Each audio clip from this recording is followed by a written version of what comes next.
మా వాళ్ళు 5 కిలోమీటర్లు నేషనల్ హైవే మీద నీ ర్యాలీకి పెర్మిషన్ ఇచ్చారు. పెర్మిషన్ ఇచ్చారు కాబట్టి వెహికల్ కూడా అలాగ వెళ్ళిపోయింది.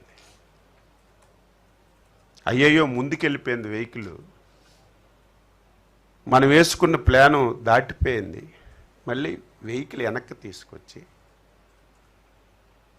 పక్కన ఉన్నటువంటి ఒక సర్వీస్ రోడ్లోకి వెళ్ళి సెట్టింగ్ అంతా నా కారు కరెక్ట్గా పలానా ప్లేస్కి వస్తుంది, వచ్చేటప్పుడే మనం అనుకున్న ప్లాన్ సక్సెస్ అవ్వాలని ముందు ఒక ప్లాన్ వేసుకున్నారు.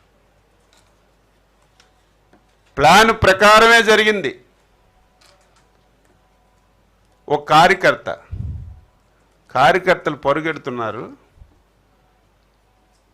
ఆయన కాల్లోనే ఆయన కాలు పెట్టుకొని కింద పడి తలకు దెబ్బ తగిలింది. వెంటనే సెకండ్లో పోలీసులు లాఠీ చార్జి, పోలీసులు సితకబాదీశారని సాక్షి పేపర్లో స్క్రోలింగ్లు, సోషల్ మీడియాలో విపరీతంగా ట్రెండ్ చేశారు. ఏమనుకుంటారు అమాయకులు? పోలీసులు ఏదో లాఠీ చార్జి చేశారు, కార్యకర్తలు కొట్టేశారని ఆ వ్యవహారం జరిగింది.